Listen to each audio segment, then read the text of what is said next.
Button mobile যেগুলো আছে প্রতিটা মোবাইলের এমআইসি এক কোয়ালিটির হয়ে থাকে। শুধুমাত্র যে নোকিয়া আর স্যামসাং থাকে, এই নোকিয়া আর স্যামসাং সেটগুলোর এমআইসিগুলো একটু আলাদা।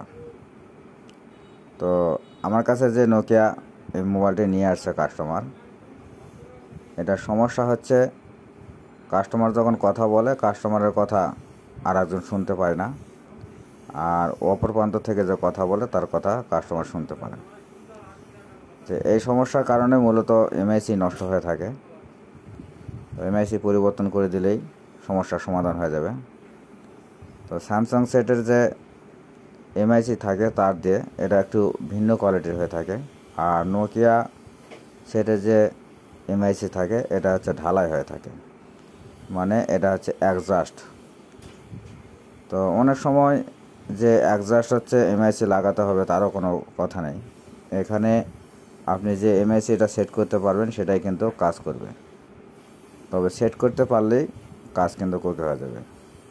যে এখানে যে এমআইসিটা আমি খুলতেছি এটা কিন্তু হচ্ছে ঢালাই এমআইসি বলে থাকে। তো এই ঢালাই এমআইসিগুলোতে হচ্ছে যদি একটু না হিট দেওয়া হয়, এমআইসির উপর হিট দিলে এটা কিন্তু সুন্দরভাবে খোলা সম্ভব। তো এখানে বেশি চাপাচাপি করা হবে না, বেশি চাপাচাপি করলে আবার সমস্যা। তো মূলত কি সমস্যা হয় যে এমআইসির নিচে যে পিন থাকে এই পিন কিন্তু নষ্ট হয়ে যেতে পারে। এর জন্যে এখানে খুব যত্ন সহকারে হিট দিয়ে খুব যত্ন সহকারে তুলতে হবে। আমি একটু না হিট দিয়ে কিন্তু এটা খুব সুন্দরভাবে উঠে গেল। এখন এই এমআইসিটা লাগাবো। তো এই এমআইসিটা কিন্তু হচ্ছে নোকিয়া সেটের না, এই এমআইসি আপনার সব ধরনের বাটন সেটে লাগানো সম্ভব। তো আমার কাছে এই এমআইসিটাই ছিল।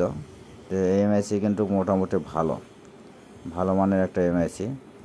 এই এমআইসিগুলো ব্যবহার করলে আমাদের লস হয় না। এটা সুন্দরভাবে সেট করা যায়, আবার সুন্দরভাবে কাজ করা যায়, আবার এটা দীর্ঘদিন লাস্টিংও করে। এই কারণে এটা সুন্দরভাবে সেট করে দিলাম। তো এটি যদি হচ্ছে নিচে যদি রবার সিস্টেম না থাকতো তাহলে এখানে কিন্তু হচ্ছে একটু না টেপ দিতে হতো। যেহেতু এমআইসির নিচের দিকে রবার সিস্টেম আছে সেহেতু এটা কিছুই করতে হলো না, সুন্দর করে ভাঁজ দিয়ে এটা কিন্তু আমি সেট করে দিলাম। আর এই মোবাইলটির হচ্ছে নাট নেই, নাট না থাকার কারণে সুন্দরভাবে খুলতে পারলাম, মানে কোনো ঝামেলা করতে হলো না। আবার সেট করতেও খুব ঝামেলা নেই, মানে আস্তে করে খুলে ফেললাম আবার আস্তে করে সেট করে ফেললাম। এখন শুধুমাত্র চেক করে দেখার পালা।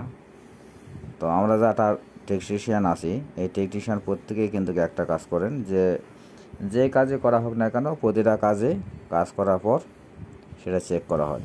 এটাই কিন্তু আমাদের কর্তব্য।